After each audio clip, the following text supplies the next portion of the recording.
За сайн байцгаана уу та бүгдийн энэ өдрийн амар амгаланг айлтгая.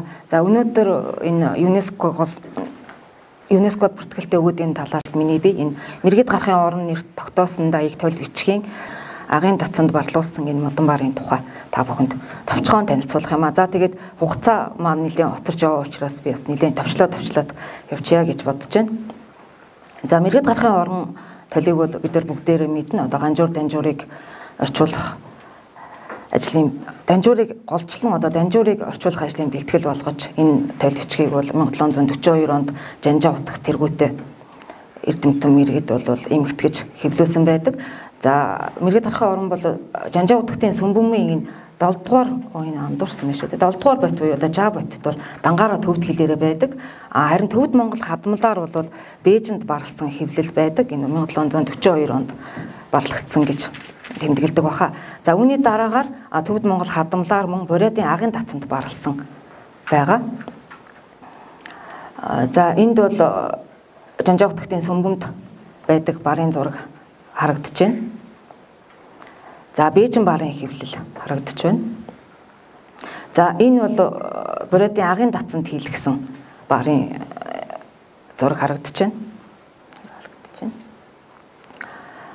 За энэ тойл бичиг бол 11 аймаг хэсэгтэй бөгөөд одоо тэдгээрийн хуудас тоо зэргийг нь үзүүлэх юм бол нийтдээ 385 мод байгаа. За ингээд би аймагуудыг нь хуудасныхан дугаартай тэмдэглээд тавьсан байгаа. Нийтдээ 385 мод. За энэ мэргэд гарахын орны энэ модон бар бол саяхныг болтлууд улсын номын сангийн санд хадгалагдж байгаад Чингисийн музей рүү шилжсэн гэсэн баха тий. Одоо бол тэнд байгаа юм байна лээ. За модон барынх нь зураг бол би энд харагдаж байна. За уг модон барын төгсгөлийн хуудсуудыг нь үзүүлэх юм бол одоо би давхарлаа тавьсан байгаа энэ 3 хуудас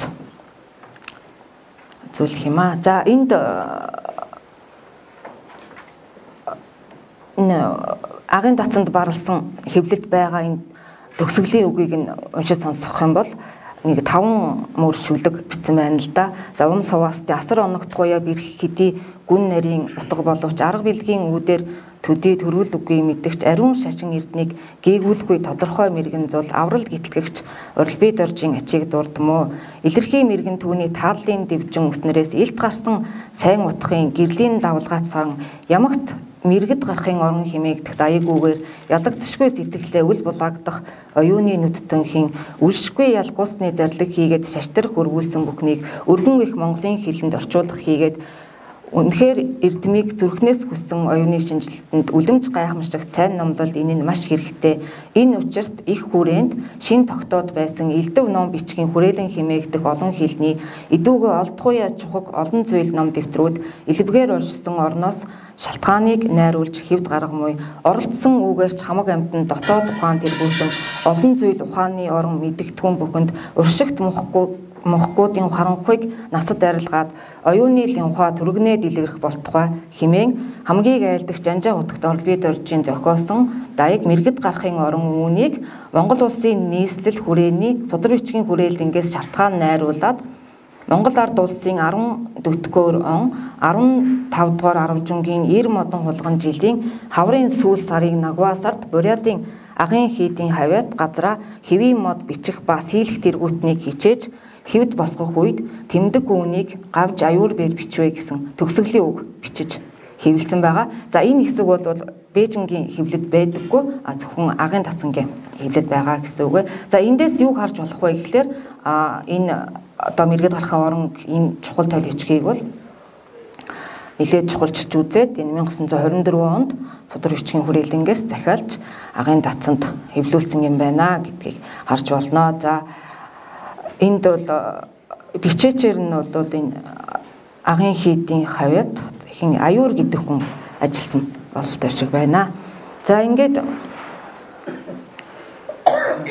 барлуулаад авчирлаа. За тэгээд би энэ өөр одоо ямар нэгэн баримт байдгийн болов уу гэд хайсан одоо Монгол Улсын үндэсний номын сангийн 2020 онд гарсан багатай баримтын эмхтгэл дээр бол Буриатад уг тойл бичиг одоо Буриатад баар сийлүүлэх тухай баримтыг бол хэвлсэн байсан. За тэр нь одоо ямар баримт байсан бэ гэхээр олноо өргөгдсөний 14-р он 3 сарын шинийн 5 бөгөөд аргын улирлын 4 сарын шинийн 9-нд 3 дугаар удаа хуралдаж хилэлцсэн хурлын тогтоол гэсэн энэ хурлын тогтоолын 4-р зүйл дээр Буриатын газраа сийлүүлж буй хайвж унайн барын үнээс дутагдсан тул хавтаслаж тавхих зүйлээс 500 янчан нэмж өгсгөө хэмээн хилэлцвэ гэсэн энэ тэр хэвлэх ажилд мөнгө дутсныг нэмж өгөхийг хилэлцсэн бололтой. За энэ баримт бас мөн ижил утгатай нааш навчруулахад мөнгө зарцуулсан тухай баримт байсан баха.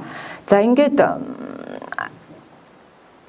энэ түүхийг надад энэ манай Отгонбаатар багш надад ярьж өгсөн юм а. Отгонбаатар бол 1990-ад оны орчим энэ мэргэд гарахын орны 250 жилийн хойд зориулсан хуралд бол тусгаалan илтгэл тавьж байсан. За түүндээ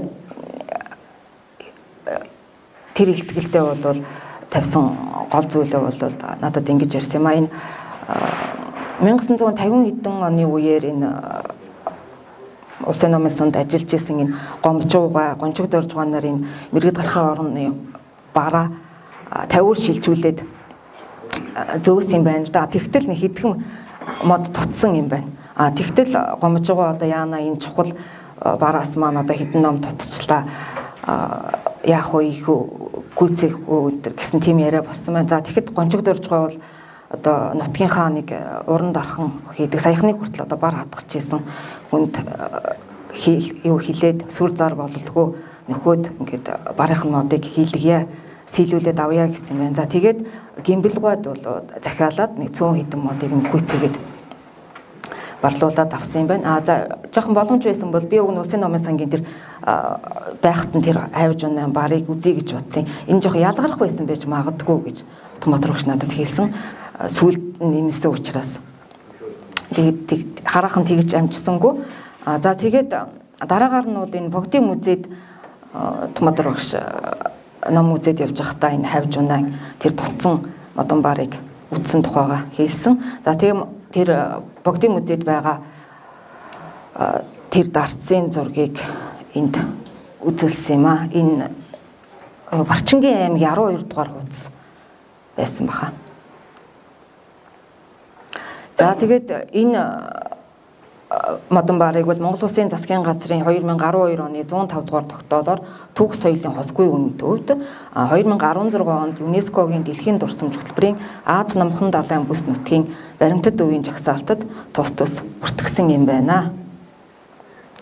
За эцэст нь тэмдэглэхэд бол манай ард түмний түүх соёлын хосгүй найндан өв дурсгалт нь эрдэм номтой эгэл даруухан өвгөд өтгсөн хүчин зүтгэлээр барын модон дутсан ч гүйцээж аван өдий хүртэл хадгалж дараагийн залгамжлагчд нь дэлхийн болоод бүс нутгийн чанартай өвөр бүртгүүлсэн зэрэг явдал нь нэн сайшаалтай хэрэг мөн энэ мэтчлэн 100-ыг илэн бидний үед уламжлан ирсэн их өв сангаа хайрлан хямгадаж зөв зүйтэй хадгалж хамгаалan авч үлдэх нь бидний үүрэг гэдэг нь дамжиггүй юм аа. За ингээд анхаарал хандуулсан та бүхэнд баярлалаа.